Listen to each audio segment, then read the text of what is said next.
Here's a special interview with Rachel Siegel. Enjoy listening and watching. Hey, You Rachel. too. Hello. Hi, can you hear me okay? Yeah, now right now everything is really good. Can you hear us? Yes, I can. Sorry. Perfect. Yay, nice. Okay, you have really nice background. Ours is kind of a bit more.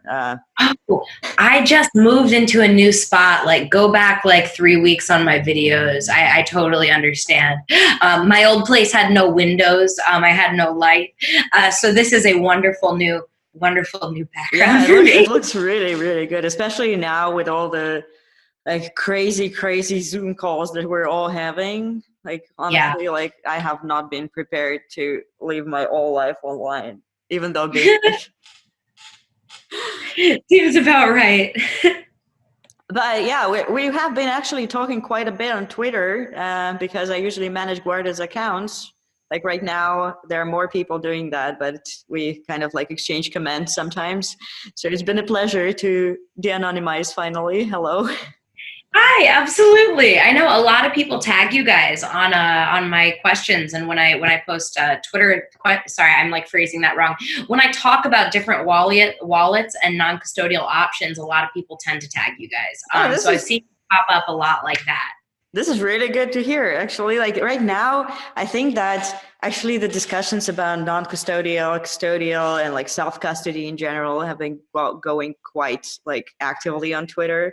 Yeah. Because like honestly right now, like I've been on Twitter today and it's not about crypto at all, which makes sense, but when it is about crypto, like people tend to turn to non-custodial services, to self-custody quite a bit, and they're thinking about like all the ways that we can kind of preserve our privacy a little bit more, to actually hold our finance, to kind of probably gather all the data around and not give it away to some other services, which is a great movement for us as a non-custodial wallet.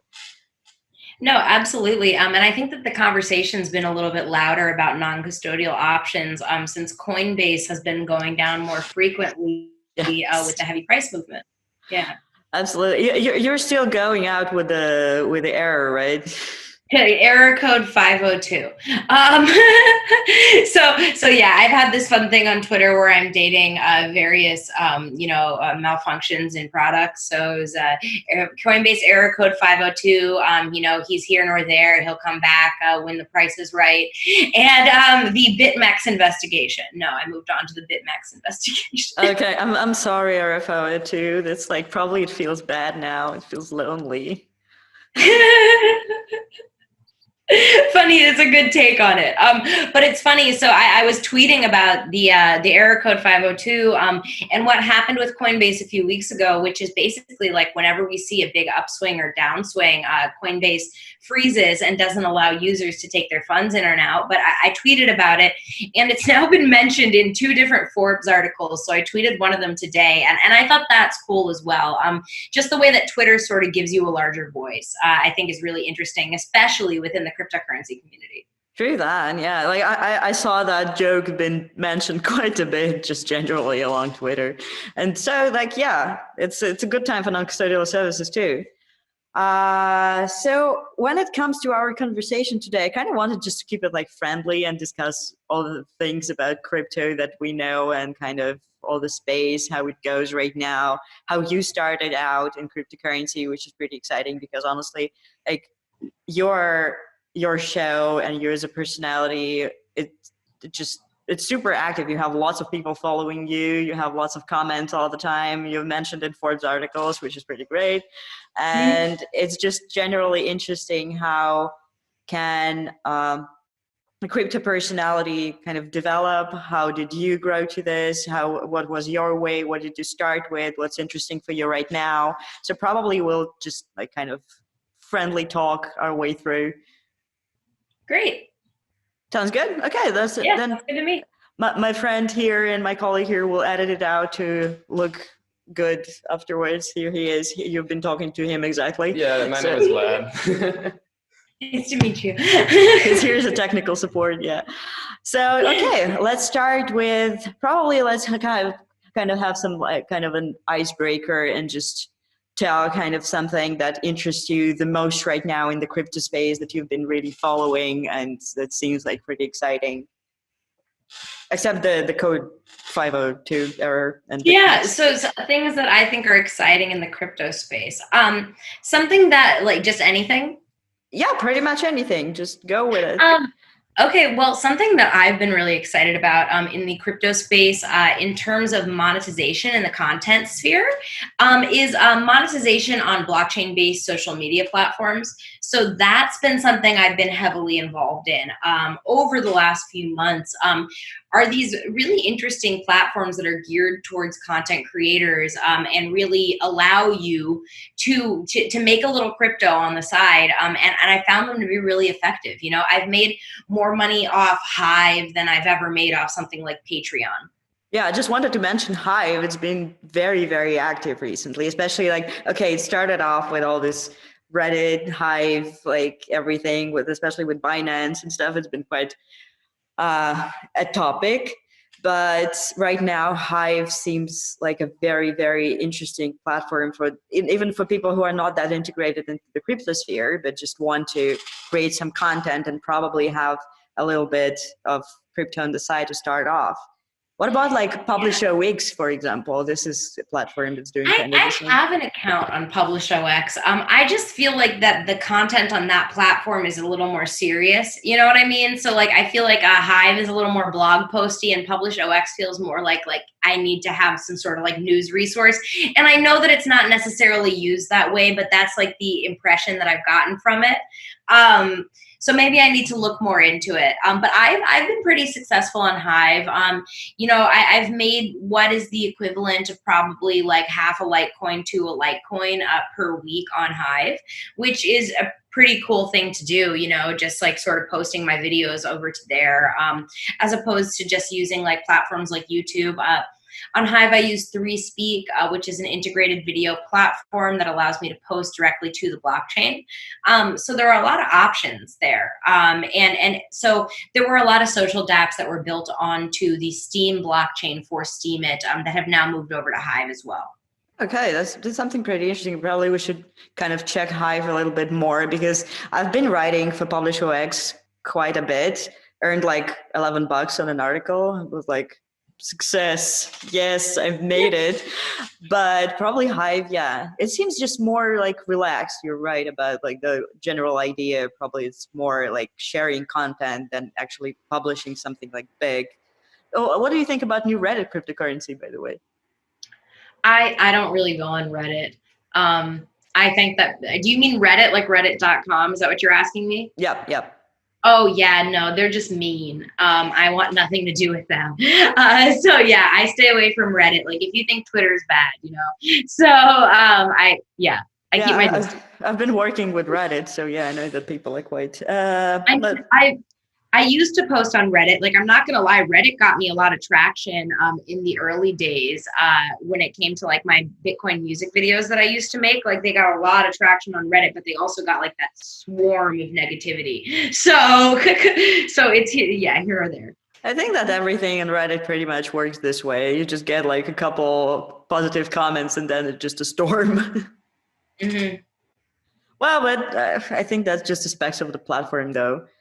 Okay, so from the social point of view, yeah, but is anything else like from probably apps, services, anything else that you find interesting right now? Projects, just like new coins or something like that?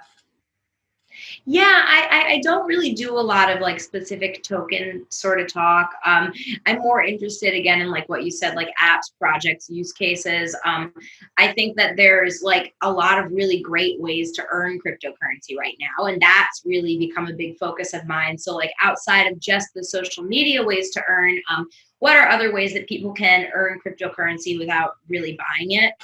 So Bitcoin back programs, I've really been enjoying looking at as well. So these are programs like Pay, Lolly, Fold app that all allow you to get Bitcoin back on purchases.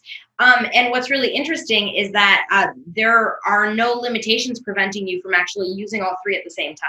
Yeah. So that's pretty interesting and cool. Yeah, It seems like all this also kind of stay at home and isolation thing kind of got more use cases for cryptocurrency.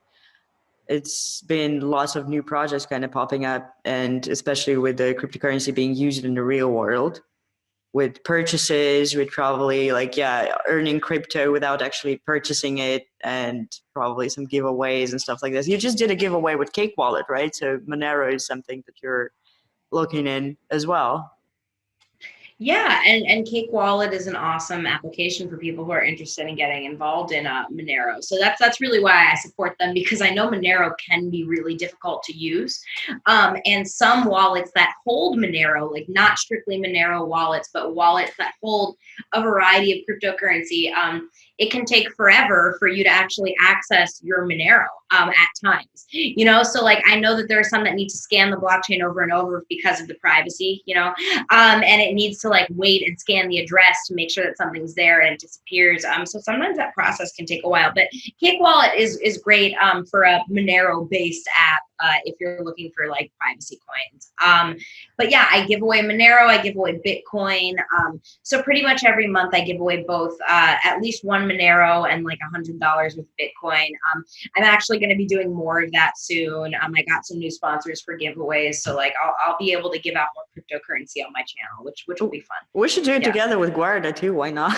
It seems like an interesting thing. Actually, we have Monero too, only on the web platform right now, because as you said, it can be pretty challenging to have it, especially on mobile, because it has to be light. It has to be just like overall usable. But it's one of our goals to integrate Monero there as well. It seems that many more people now are looking into privacy coins in general. So projects like Monero, Zcash, Beam, like everything that's based on Mimblewimble too, they are getting like lots of eyes on them, especially with all the craze that's going on around, with people afraid of being watched, with like all the government stuff, with all the riots. It's pretty crazy, but it's very bad to say that it's a good point, but it's a good point to think about privacy finally. Yeah, it is a good time to think about privacy. Absolutely. Are the matters of privacy something that concerns you a lot in general as a person working with blockchain, with crypto? I mean, I just try to be careful about it in the same way that you would be careful in any other way on the internet, So privacy is obviously an issue. I tend to use wallet addresses that come from pools when I work with other people on the internet. If I have giveaway winners, if I have businesses that I'm working with who pay me in cryptocurrency, I always send them pool addresses. And I know that's not a perfect solution, but it does limit their ability to sort of follow your funds, which I think is important overall. And that would be, obviously I could eliminate that and have everyone use Monero, but not everyone uses Monero. So there are ways that we need to sort of get around it. And I think that's like one of the simplest ways for me to make Bitcoin a little bit more private when you're working with people who know how to look into Bitcoin. Yeah, that's very fair. With Bitcoin, like with transparent transactions, it can be a little challenging. Yeah, with the privacy matters. I've heard lots of people who want to have like Bitcoin mixers in the wallet integrated, who want to have more privacy features for Bitcoin because it's still the most used blockchain out there, and like you cannot pretty much do anything with that. So as a wallet like representative and as a person who listens to the community and who wants to just have as many features as possible integrated in the wallet, I'm always asking this question, like what kind of privacy features else do you want? Because we already made the private app for Zcash. So right now it's Monero into the mobile, and so it's really interesting to just see where it all goes from the point of privacy. Yeah, absolutely. And I mean, I think that's something that's really helpful, outside of that like address thing is when wallets that create a new address for you, generate a new address every time you get it. That's really helpful in the same sort of vein as this. Yeah, fair point. This is something that we'll look into as well when we're developing, definitely. Are you taking the notes? Yes, very good. Okay, so the privacy features is something that's interesting for you. That's great to hear as well. And maybe, okay, we've covered social, we've covered privacy. What else is super trending right now? Probably Twitter now better than I do. So. Oh, Twitter. I mean, yeah, I'm not always on the beat when it comes to what's going on, like within like the exact Twitter sphere. But I do think it's like a really interesting time for Bitcoin cryptocurrency as a whole after the halving right now. I think people are watching with a really close eye to see what happens next. So that's exciting. Have you been feeling that many new people now decide to onboard cryptocurrency in general? Like, do you get many questions on like, oh, how do I get my first Bitcoin and stuff like that? I not more than before. I don't think that there's been a horrible uptick in that. I honestly think that people who want to get involved and believe that they can get involved and it's accessible enough for them, for the most part, are here already. It just seemed like it's after about new people learning. It seemed like after halving, there was been like when Bitcoin hashtag was trending and stuff like this, it just seemed that many people who are probably like kind of considering but are not sure yet just got into it and decided to at least do research and decide on the ways that they can acquire their first cryptocurrency and like the services that they want to use because it's been really trending. Yeah, I mean, I hopefully it gets more people involved, but I think right now we're really like waiting for that next big wave. What do you think it could be? Like some speculation I think here. it's just going to be media and accessibility. Honestly, I think it's going to break down to something as simple as that, and all of the developers are going to be dumbfounded. But like, it's going to be like a movie or something. I think that something like that's really going to become applicable. I think Netflix is going to do some series about Bitcoin and cryptocurrency or something like that. Not sure Yeah, I though, heard about but that yeah, I no definitive information about that being true. that could be cool though. I would watch it honestly. Definitely. Have you seen the movie about Monero? No. Actually, like it's been trending. I put it on my watch list and I've been meaning to watch it for like a couple of weeks right now, but like I'm afraid of watching new stuff. It's What's it like called? Monero means money. Oh, They have is it this like a real all over. movie or is this like a crypto movie? It's like I suppose that it's a crypto movie. We need to watch it. Like we can exchange the feedback afterwards after we watch it. Yeah, that sounds good. But yeah, it's the mainstream media probably needs to kind of jump in as well. It's been some time when Bitcoin in particular was very much trending, like everywhere in the magazines and on the radio. I'm probably this like old school person who still listens to radio from time to time. But right now it kind of, despite the halving, it kind of seems a little bit more quiet. Not It sure. will happen, I think it'll happen when the time is right. I believe that like, larger entities know more about this than we do. And I think there will be a big uptick in media mentions and then the price will soar. I don't know when it will be, but I think that's what's going to happen. What will your job be like when it's going to happen? Probably it's going to be like quite busy, busier than now even. Yeah, I mean, I'm just excited to talk more about it. Getting more people involved in the space is always fun to do, and the more people who want to listen, I think the better. So how did you actually get into the space?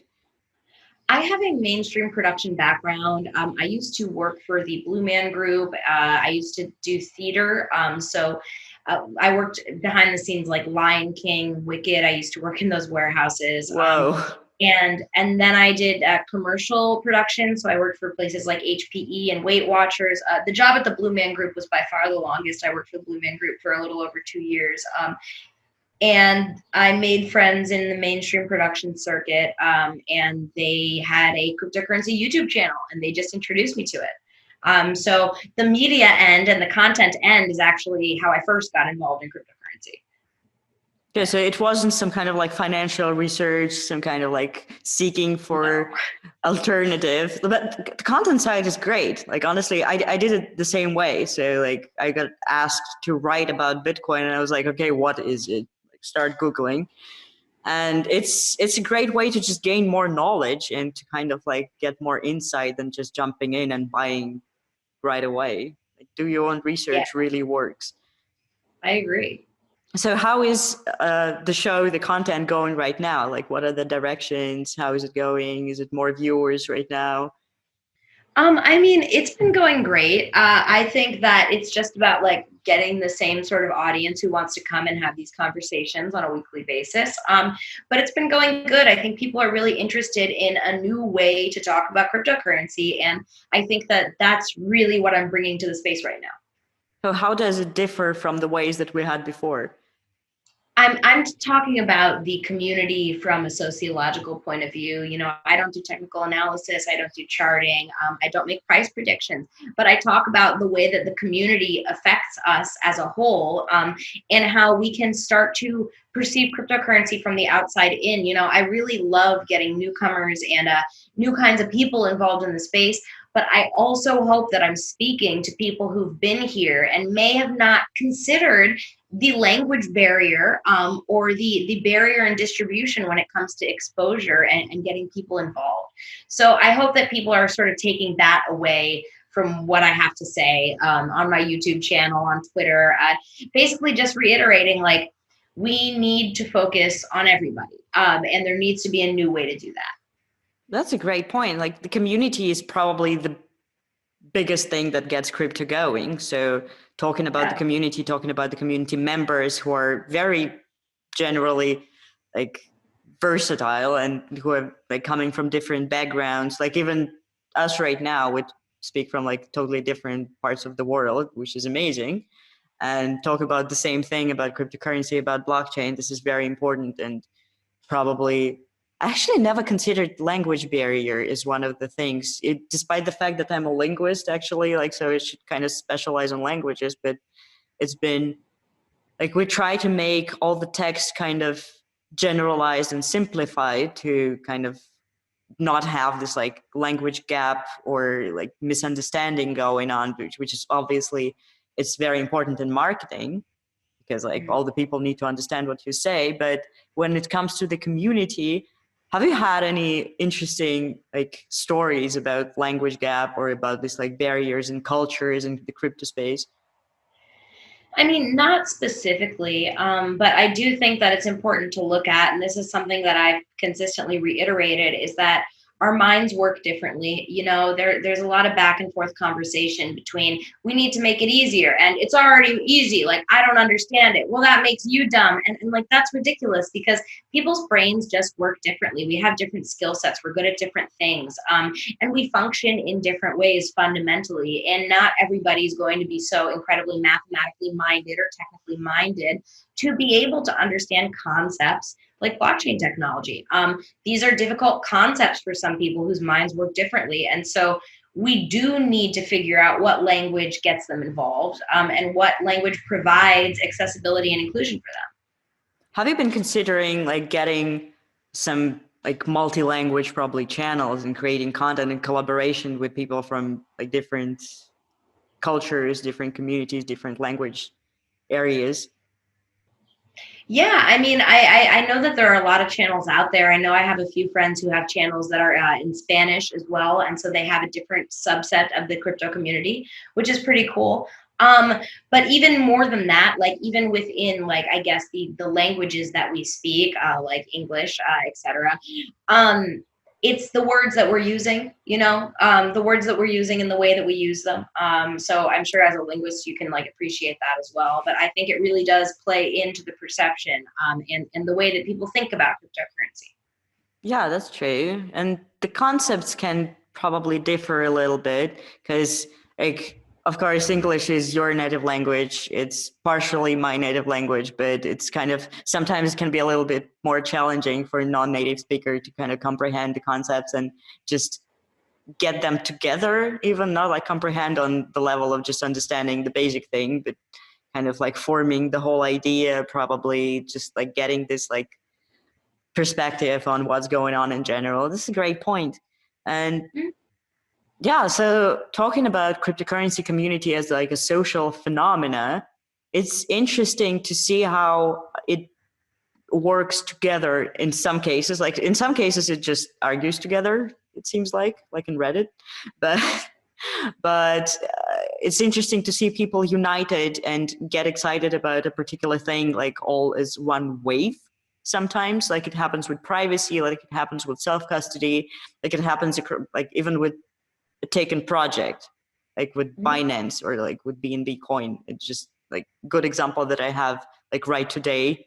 And we've been discussing Binance community that people are really excited about the project itself.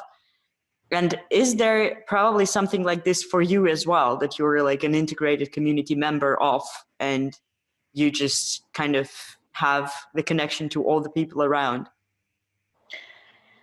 I mean, I don't know. I've never really considered myself in that kind of way.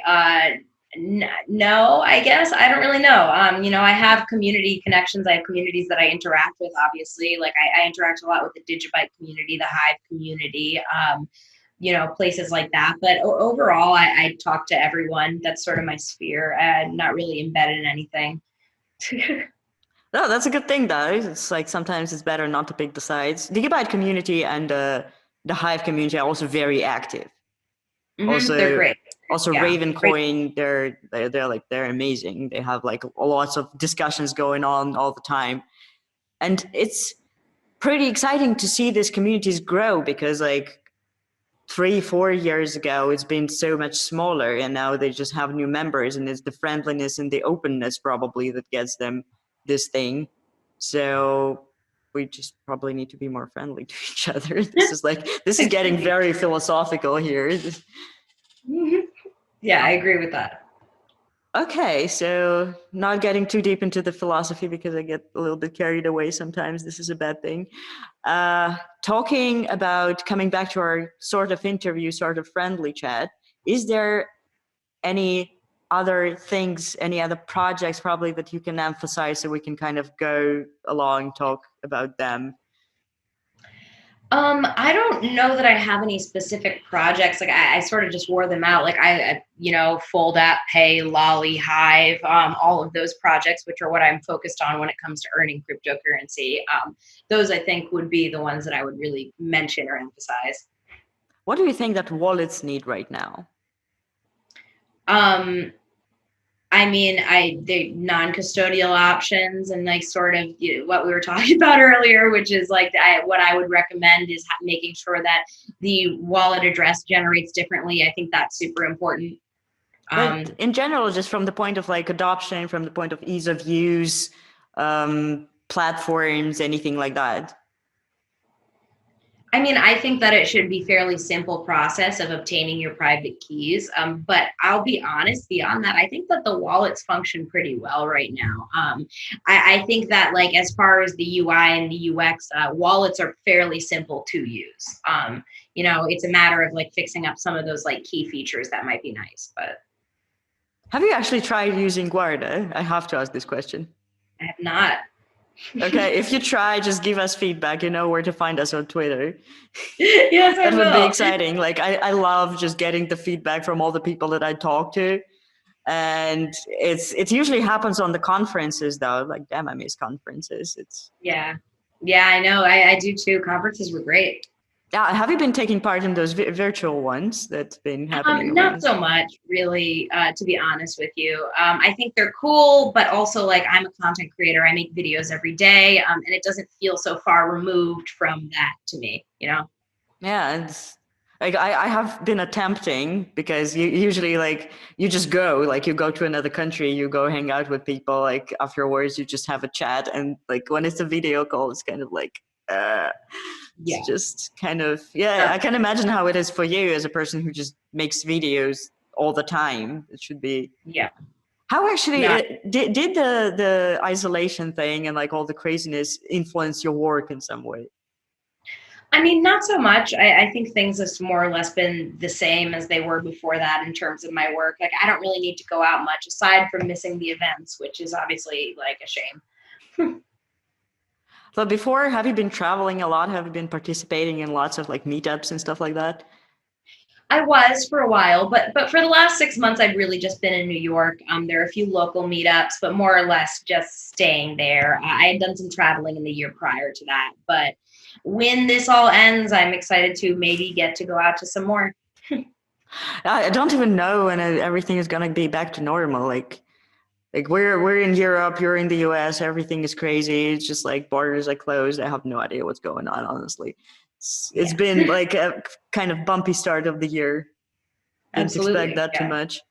But I think that something is going to be probably around September, but also it doesn't give too much hope. Yeah, I'm not sure. What are your predictions for the crypto space going out of the isolation? You know what? I don't know that I have any. I think that it's such a weird, volatile time, and we've never seen something structured in this way before. I think it's kind of hard to predict what happens next, especially right in this moment. Right, in this moment, it's hard to predict like anything, not only in crypto, but just in life in general. Yeah. Okay, that's a fair point. I'm thinking, what else should we cover? There should be some kind of like a controversial topic that we should that we should throw into this interview. I don't know much about controversy right now. Like Monero versus Zcash, the usual stuff. I just don't have. I don't know enough about that too. That's a good thing though. Okay, so are you a fan of custodial or non-custodial services then? Yeah, I mean, obviously, users should get their money and funds into non-custodial wallets. They should own their own private keys, for the obvious reasons that their crypto should be their own, and that distinction is important. But I also think that there is an importance for custodial wallets, just in people who are first onboarding to simplify the process. Exchange wallets can be simpler to use probably in the beginning, but also getting the funds out of exchange at some point when you reach a certain level is probably the good idea. Yeah. But are you Yeah. yourself more of like exchange person, or are you usually getting your funds out? Or I don't really use exchanges all that often, just because I'm not a trader. So yeah, more like holding. yeah, holding is the way. But many wallets have exchange functions now too. So this is like including ours. So pretty Pretty much simple. like Yeah. the simplifying the process of exchanging and of holding and making it all in one place is something important that the wallets should do. It's interesting to see how much wallets have changed in general, like from the time like 3-4 years ago, 5 years ago, when it's been just crazy hard to get into cryptocurrency, and now you have all the services that pretty much like allow you manage all your cryptocurrency with one app. Yeah. No, I agree. I think there's been a lot of like really good stuff that's happened within the interface recently. So that's all positive. What about the regulations? Like everybody was talking about it last year, at least, that the crypto space needs regulations on governmental level and how it's I, all. I I don't have a lot for governmental regulations. Like, yeah, I don't know. All right. Yeah, I'm just trying to I'm looking into the glass, trying to make up some more questions. Probably is there something that you find super relevant right now that you just want to talk yourself about? Like you're the content creator. I'm not that much of it. So I mean, be honest with you, no, not really. Like, I feel that, in the beginning, you asked me like what my strong and passionate opinions were. And so like, I'm going to give you the same answers that I gave you when you asked, those questions before, which is like, monetization of content, people being able to hold their own funds, moving to non-custodial wallets, Hive, Lolly, Pay, Fold app, just really easy ways to get people involved. That's mostly what I'm excited about. So yeah. this is pretty good how we circled around like from the beginning of conversation back to the end. Okay, so I think that the good, actually, not to be like this Ouroboros thing, to probably have you like wish something for the crypto space. Like, I don't know, in 5 years time, in 2 months time, pick any time period that you prefer and just like say something that you expect from the crypto space, and let's just hope that it comes true. Yeah, I mean, if I had to make one wish for the crypto space in any period of time, it would be that we find a way to be more inclusionary, and sort of allow adoption in a grassroots way. It's not about getting people from the outside wanting to get involved. It's about allowing them a means of exposure that they can get involved in. So I'm hoping that we're able to make some changes on that front. That's great. Thank you very much. I think that, well, it's been a pretty short interview, and I don't even know what time is it right now. It's about 2:40 right now. Oh, okay. So probably it's 2:40. Oh my God. Like I'm lost in this computer. It's not mine. So Okay, so I think on this note, I will probably thank you for participating. It was great. And it's been a pleasure to have you. Thank you so much. Yes. Thank you so much. So yeah, just send that stuff over to me. I'm looking forward to it. Yeah, looking forward to it too, to going live. Thank you so much and have a great day. Thank you. You too.